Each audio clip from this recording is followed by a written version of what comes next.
নমস্কার বন্ধুরা, সকলে কেমন আছো? জন্মাষ্টমী স্পেশাল মালপোয়া রেসিপি নিয়ে চলে এসেছি আজ তোমাদের সঙ্গে শেয়ার করতে। তো দেখে নাও রেসিপিটা। প্রথমে আমি একটি বোল নিয়ে নিচ্ছি, এর মধ্যে আমি 200 গ্রামের মতো ময়দা দিচ্ছি।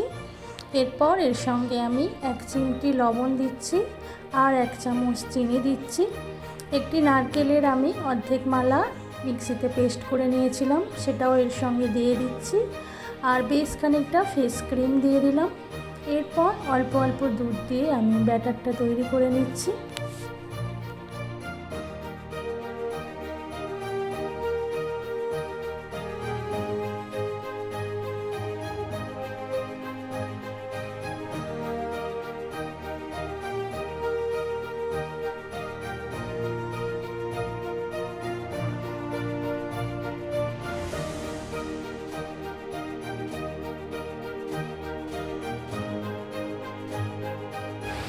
অল্প অল্প দুধ দিয়ে আমি ব্যাটারটা এইভাবে ফেটিয়ে নিচ্ছি। ব্যাটারটা ভালো করে ফেটিয়ে নিতে হবে যাতে ময়দার কোনো দানা না থাকে। আমি খুব বেশি পাতলা করছি না, একটু মোটাই ব্যাটারটা তৈরি করছি। এখানে আমি মোটা মালপোয়া তৈরি করব। এইভাবে আমি ব্যাটারটা তৈরি করে নিলাম। এবার 2-3 মিনিট আমি একটু রেস্টে রেখে দেবো। এবার আমি ওভেনে কড়াই বসিয়ে দিয়েছি, বেশ খানিকটা রিফাইন অয়েল দিয়ে দিলাম। এরপর একটি গোল হাতার সাহায্যে 1 হাতা করে ব্যাটার আমি তেলের মধ্যে দিয়ে দেব। লো থেকে মিডিয়াম আঁচে এই মালপোয়াগুলোকে ভেজে নিতে হবে। খুব জোরে দেওয়া যাবে না, কারণ ভিতরটা কাঁচা থেকে যেতে পারে। তাই একটু সময় ধরে লো থেকে মিডিয়াম আঁচে মালপোয়াগুলো আমি ভেজে তুলে নিচ্ছি।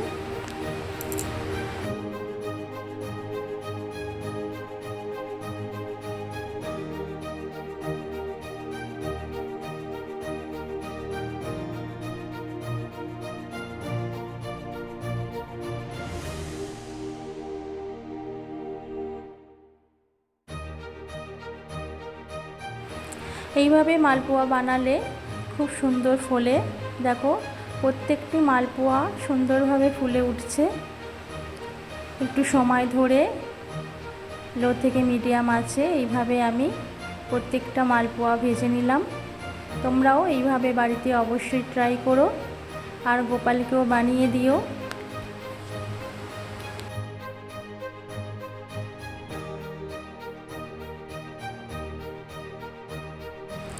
সব মালপোয়া বানানো হয়ে গেছে। এবার আমি চিনির শিরা বানিয়ে নেব। ওভেনে একটি ছোট কড়াই বসিয়ে দিয়েছি, তার মধ্যে বেশ খানিকটা জল দিয়ে দিলাম এবং বেশ খানিকটা চিনি দিয়ে দিচ্ছি। স্বাদের জন্য 2 থেকে 3টে আমি এলাচ দিয়ে দিচ্ছি এবং একটু কালার হওয়ার জন্য আমি এখানে জাফরান দিচ্ছি। দিয়ে বেশ খানিকক্ষণ সময় ধরে ফুটিয়ে নেব।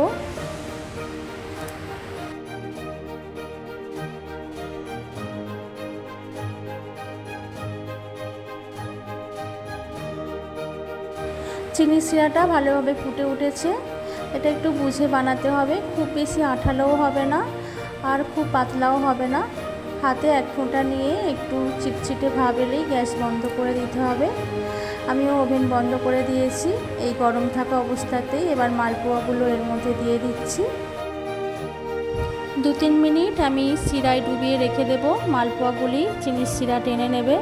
এরপর আমি প্লেটে পরিবেশন করে দেব।